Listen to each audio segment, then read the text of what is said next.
This RJO70 wall-mounted garage has features like battery backup when the power is down, a remote light to place your garage light anywhere, controlling the garage with your smartphone, but most of all, saving all that space in the ceiling of your garage while keeping that clean look.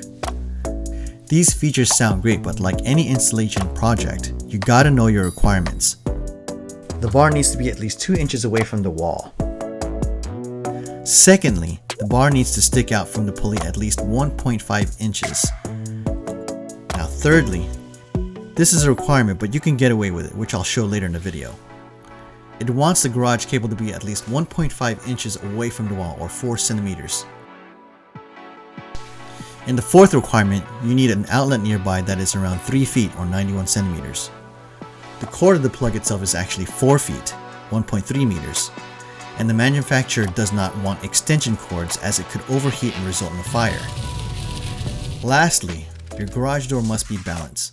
How do you test this? Pull the red string to disengage the trolley track and lift the garage halfway. If it stays, you're good. A well-balanced one will stay in most positions and will close just a foot from the floor. That's what you want. If it's not balanced, check out the link in the description. That will get you going. So let's open this thing up.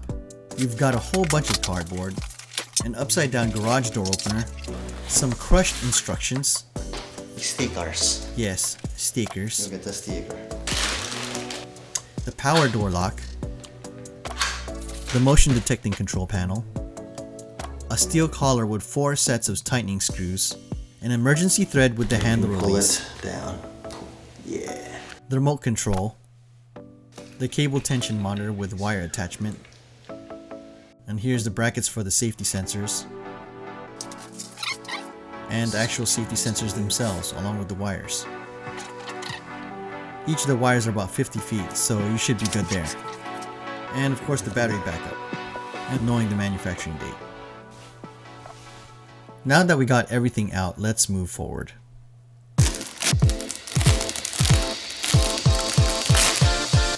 Next, I needed to find a spot for the door lock. Fortunately, there's already a small hole in the track, so all we had to do was make it slightly larger. The same held true for the screws as well. If you don't have any existing holes on your track where you can Dremel, you're going to need a step drill bit. Now it's also good to try to get some help if you can, along with clearing out some things out of the way. And I can't emphasize this enough.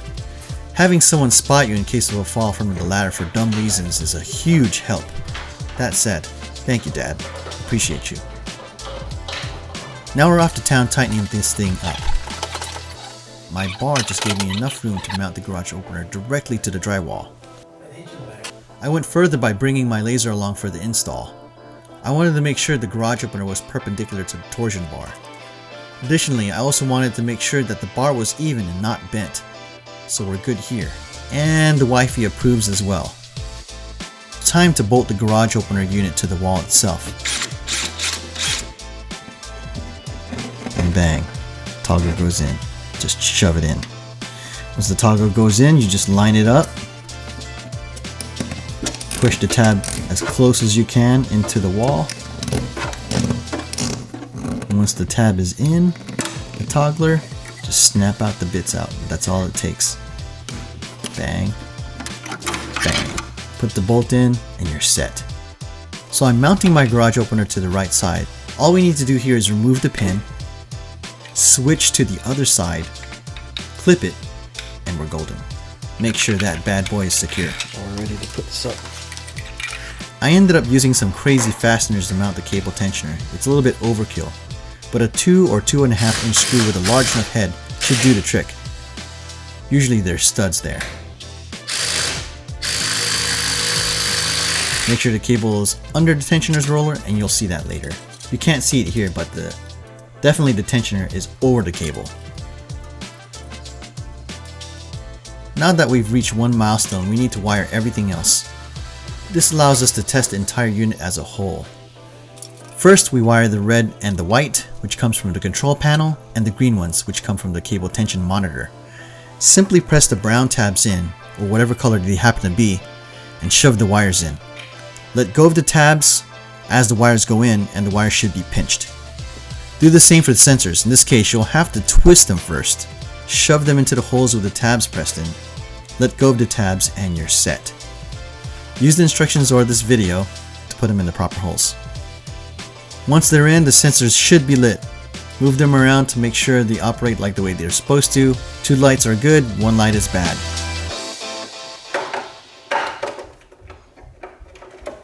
Now this light right here is wireless and is specific to each garage opener, so you don't have to do any syncing. That said, let's put this thing on.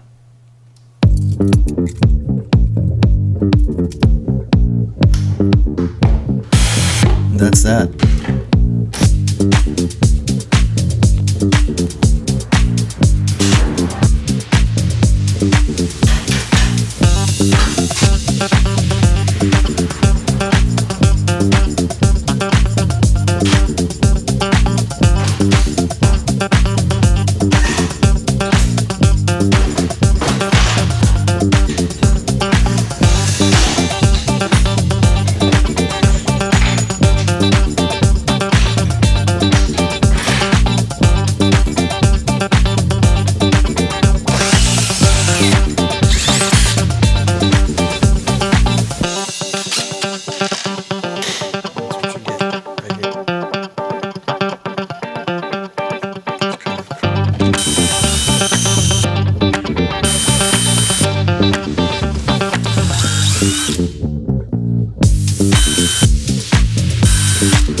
Here's the problem, right?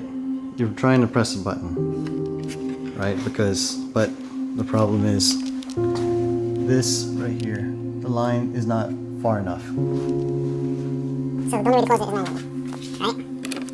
Now when you close, you want to close, great. So now what? You want me to close now? I'm holding down the button. I want to go down. You'll notice that there's a here to hold the line up. So the button stopped. That stopped. Now it says for me to press the button so I can go up. Fine. Now it's blinking it twice again. I don't know why it's blinking twice. Let's press the down button. Okay, now what? Press down. Now what? Up. Still pointing down. Okay, now it's pointing up. But I can't. So what do we do? It did work.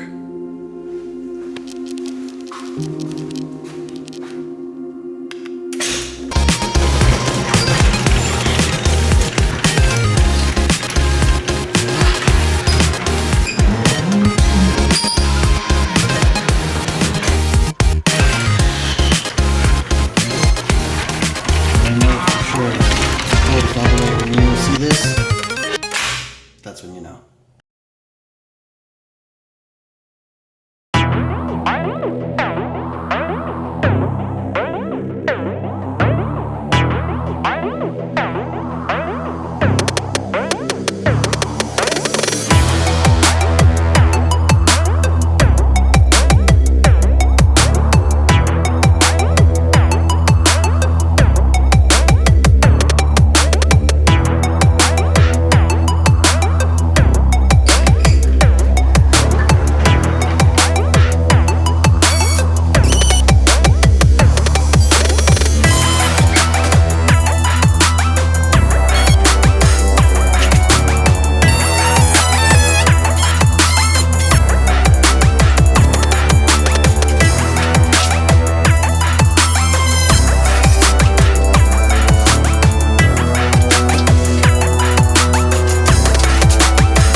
welcome back. We got one final thing to put in, and I bought it separately, and it's optional.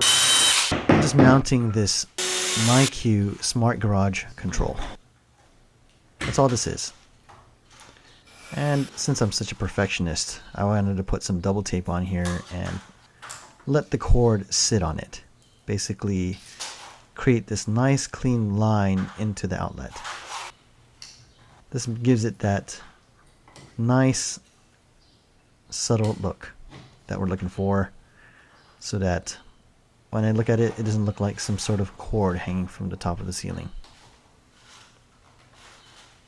And later on, as you see in the later footage, you're going to see that part of the tape sliced out. So now the garage looks pretty good. Everything's been painted down, joint compound has been set up. Everything is pretty seamless looking. You can see that the sensors are all lined up. The wires are seamlessly put underneath the drywall.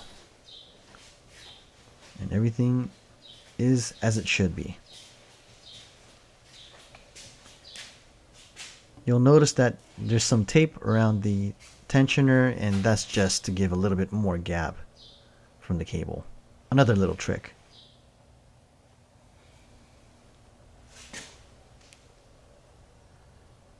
And here's the unit again.